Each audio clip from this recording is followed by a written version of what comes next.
The Lakers have now eliminated the Miami Heat, securing their 17th title in franchise history, tying them for first all-time in NBA championships. And along with that, LeBron has now secured his 4th championship ring in an already hotly debated GOAT conversation between him and Jordan. So the immediate question is, how does this change things? If you've followed my channel for very long at all, you've probably seen me compare these two greats in my GOAT series, in which my conclusion was that Michael was still the greatest player of all time. But with this recent championship, LeBron has now won 4 NBA championships, 4 finals MVPs, and has led 3 different franchises to a championship which no other player has ever done before. He's finished in the top 5 of MVP voting in 14 out of the last 15 seasons. He turns 36 years old in a couple months, and the guy doesn't appear to be slowing down at all. If you're a Jordan fan, you've got to admit that at the very least, he's making the conversation more and more interesting with each passing season. Many of the basic comparisons haven't changed much. Jordan still has the edge in championships, finals MVPs, and league MVPs. When it comes to scoring, Jordan is clearly better with his distant record of 10 straight scoring titles to LeBron's 1. Jordan also has the highest scoring average in NBA history, and by far the highest playoff scoring average in NBA history. Of course, if you're arguing in favor of LeBron on the offensive end, it's not just about scoring, but it's about how he impacts the game as a serious dual threat. LeBron's averaged 2 more assists per game over his career than Jordan did, and when it comes to players of his stature, James is clearly one of the greatest passers and floor generals the game has ever seen.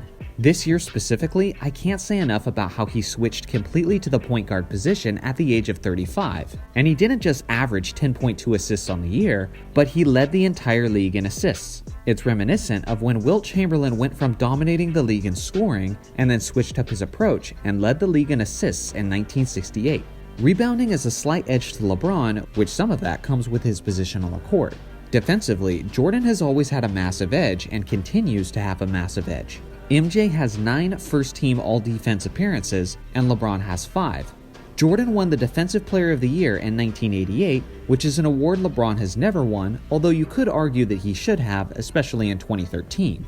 Contrary to popular belief, Jordan actually averaged more blocks than LeBron James, despite being 3 inches shorter and about 50 pounds lighter, as MJ was arguably the greatest shot-blocking guard of all time. MJ also averaged significantly more steals, and almost everyone recognizes Jordan as the better on-ball defender. Now, of course, there's many narratives that come with this debate, and the reason I don't dwell on them in this debate is because they're very subjective. They're based on interpretation, and honestly, I think many of them are stupid, on both sides. People say that Jordan didn't start winning until Pippen showed up, which is true, but he hadn't played very long up to that point. And I would argue that he didn't have adequate help until Pippen developed. In the 80s, no one in their right mind expected a solo Jordan show to beat a team of 3 or 4 All-Stars and a deep bench like the Celtics and Pistons had.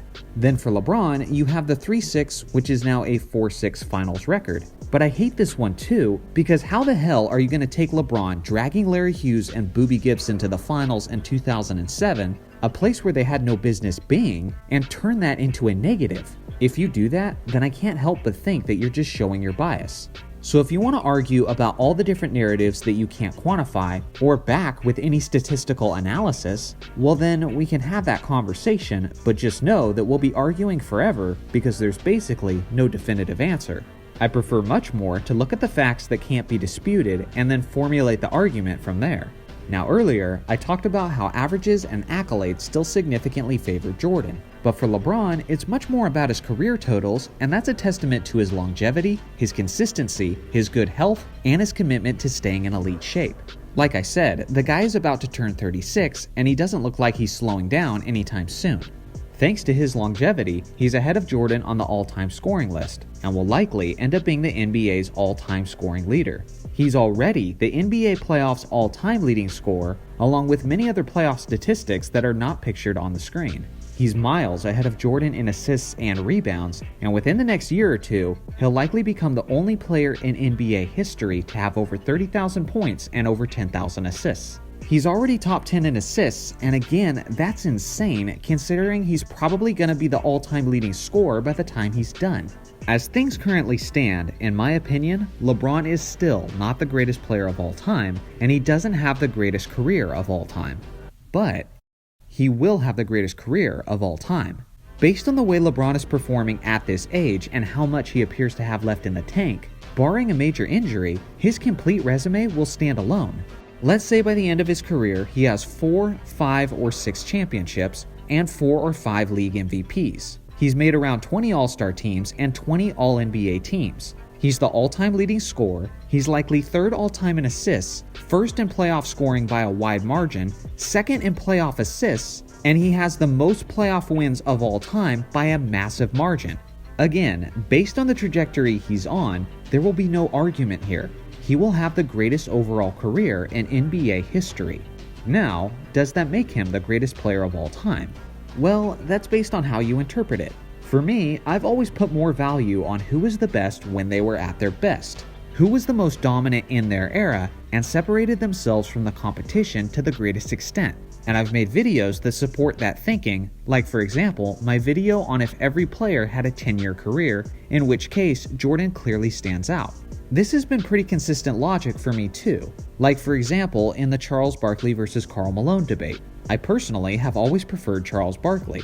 Yes, if you look at the career totals, then Malone is way ahead thanks to his health and longevity. But if you look at who was better when they were at their best, I think it was Chuck. He could score nearly on the same level as Malone, he was much more efficient, he was a much better rebounder, he turned the ball over significantly less, and the eye test just told me he was better. I always thought that if you gave Barkley John Stockton throughout the majority of his career, then he would have stood out even more.